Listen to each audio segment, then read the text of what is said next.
असबाब शहादत। जब कोई चीज़ यकीनी होने वाली होती है तो इसके होने के असबाब भी पैदा हो जाते हैं। इमाम आली मुकाम की शहादत के असबाब इस तरह पैदा हुए। बिस्मिल्लाहिर्रहमानिर्रहीम।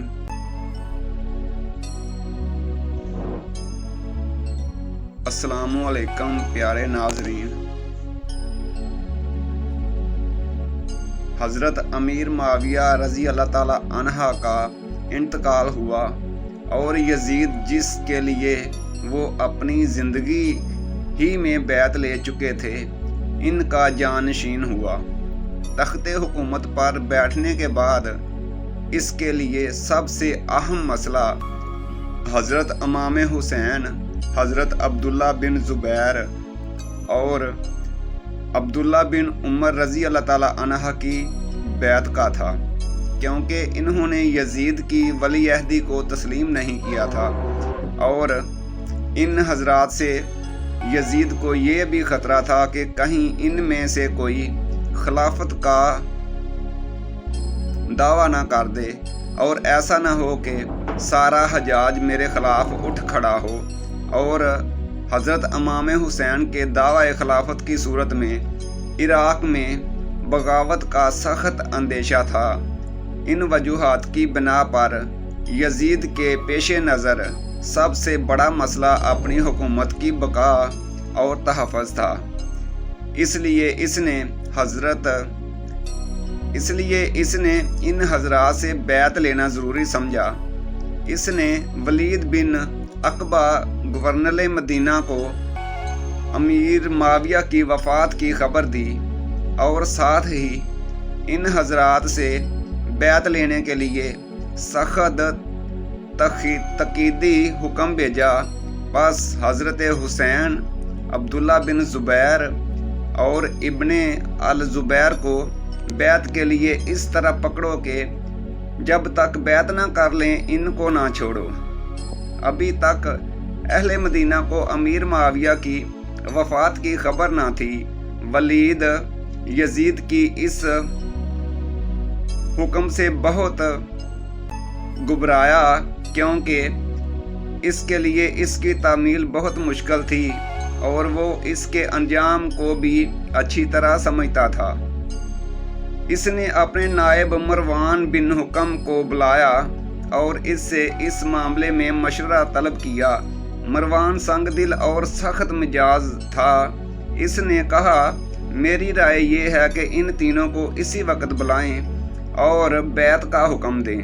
अगर वो बैत कर लें तो बेहतर, और अगर वो इनकार करें तो तीनों का सर कलम कर दो।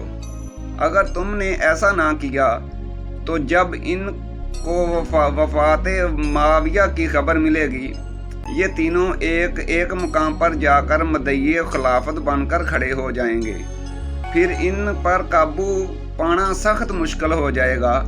अलबत्ता इब्ने उमर को मैं जानता हूँ, इनसे तवक्को कम है। वो जद्दाल व कताल करना नहीं चाहते, सिवाय इसके कि ये अमीर खिलाफत खुद ब खुद इनको दे दिया जाए।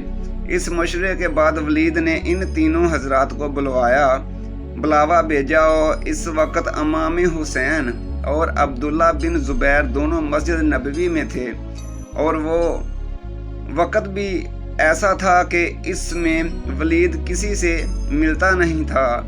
कासद ने इन दोनों को अमीर का पैगाम दिया। इन्होंने कासद से कहा, तुम चलो, हम अभी आते हैं। इब्ने ज़ुबैर ने इमाम से कहा, आपका क्या ख्याल है? अमीर ने ऐसे वक्त में, जब कि वो किसी से मिलते मिलाते नहीं, हमें क्यों बुलाया है? इमाम ने फरमाया, मेरा ये ख्याल है कि अमीर मुआविया फौत हो गए हैं, इसलिए बुलाया है कि इनकी वफ़ात की खबर आम होने से पहले वो हमसे यजीद की बैत ले लें। इब्ने ज़ुबैर ने कहा, मेरा गुमान भी यही है। अब आपका क्या इरादा है? आपने फरमाया, मैं अपने चंद जवानों को साथ लेकर जाता हूँ, क्योंकि इनकार की सूरत में हो सकता है कि मामला नाजुक सूरत इख्तियार कर जाए। अपनी हिफाजत का सामान करके वलीद के पास पहुँचे और मकान के बाहर अपने जवानों को मुतय्यन कर दिया और इनसे कहा कि अगर मैं तुम्हें बुलाऊं या तुम सुनो कि मेरी आवाज़ बुलंद हो रही है तो फ़ौरन अंदर आ जाना, और जब तक मैं बाहर ना आऊं यहाँ से हरगिज़ ना सरकना। आप अंदर गए और सलाम के अल्फाज कहकर बैठ गए। वलीद ने आपको अमीर मुआविया की वफ़ात की खबर सुनाई और यजीद की बैत के लिए कहा। आपने तज़ियत के बाद फरमाया, मेरे जैसा आदमी इस तरह छुप कर बैत नहीं कर सकता और ना मेरे लिए इस तरह खुफिया बैत करना मुनासिब है। अगर आप बाहर निकल कर आम लोगों को और इनके साथ हमें भी बैत की दावत दें तो ये एक अलग बात होगी। वलीद अमन पसंद और सुलह पसंद आदमी था। इसने कहा, अच्छा आप तशरीफ़ ले जाएं। आप उठकर चले तो मरवान ने बहुत बरहम होकर कहा, वलीद से कहा, अगर तुमने इस वक्त इनको जाने दिया और बैत ना ली तो फिर इन पर काबू ना पा सकोगे। इनको कैद कर दो, अगर ये बैत कर लें तो खैर, अगर ना करें तो इनको कत्ल कर दो। इमाम ये सुनकर खड़े हो गए और फरमाया, ओ इब्ने अल-ज़रक़ा, क्या तू मुझे कत्ल करेगा या ये कत्ल करेंगे? खुदा की कसम तू झूठा है और कमीना है। ये कहकर आप तशरीफ़ ले आए। मरवान ने वलीद से कहा, तुमने मेरी बात ना मानी, खुदा की कसम अब तुम इन पर काबू नहीं पा सकोगे। ये बेहतरीन मौका था कि तुम इनको कत्ल कर देते। वलीद ने कहा, तुम पर अफसोस, तुम मुझे ऐसा मशवरा दे रहे हो जिसमें मेरे दीन की तबाही है। क्या मैं सिर्फ इस वजह से नवासा रसूल सल्लल्लाहु अलैहि वसल्लम को कत्ल कर देता कि वो यजीद की बैत नहीं करते? अगर मुझे दुनिया भर का मालो मता मिल जाए तो भी मैं इनके खून से अपने हाथ को आलूदा ना करूं। खुदा की कसम, क़यामत के दिन जिससे खून हुसैन की बाज पुरस होगी वो ज़रूर अल्लाह के सामने खफीफ अल मीज़ान होगा। मरवान ने कहा, तुम ठीक कहते हो। ये इसने सिर्फ ज़ाहिरदारी के लिहाज से कह दिया था। वो दिल से वलीद की बात को नापसंद करता था। वलीद के पास से वापस आने के बाद इमाम आली मुकाम मेहनत व कशमकश में मुब्तला थे। यजीद की बैत आपको कल्बी तौर पर सख्त नापसंद थी क्योंकि वो नाअहल था और इसका तकर्रर भी खुलफाए राशिदीन के इस्लामी तरीक़ा इंतखाब के बिल्कुल ख़िलाफ़ और गैर शरई तौर पर हुआ था। बल्कि आपके नज़दीक ये कैसरो करने के तर्ज की पहली शख्सी हुकूमत थी, इसलिए आप एहतजाजन इसके ख़िलाफ़ थे और दूसरी तरफ हालात इजाज़त नहीं देते थे कि आप अल-इलान इसके ख़िलाफ़ आवाज़ बुलंद करें। इधर अब्दुल्ला बिन ज़ुबैर तरह तरह के हिलों से वलीद के कासदों को टालते रहे और वलीद के पास ना आए और दूसरे दिन मदीना मुनव्वरा से मक्का मुकरमा को निकल गए। वलीद का अमला सारा दिन इनकी तलाश में सरगर्दां रहा मगर वो ना मिल सके। इधर शाम के वक़्त फिर वलीद ने इमाम के पास आदमी भेजा।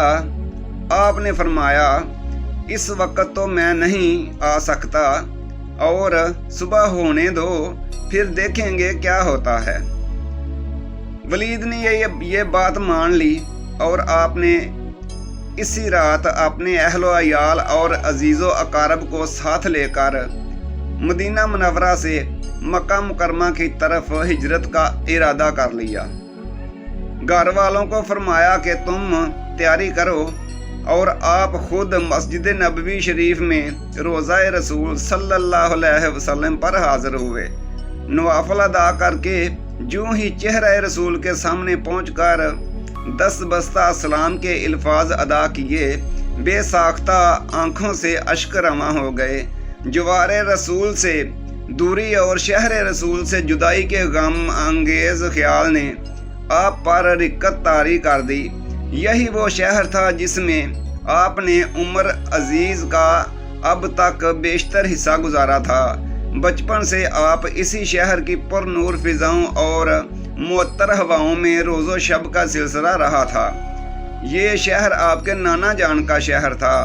आप इस गुलशने रसूल के महकते फूल थे, मगर अब इस शहर में आपका रहना मुश्किल हो गया था। इसी शहर में आपकी वालदा माजिदा का मदफन था। आपके भाई इसी शहर में आराम फरमा थे।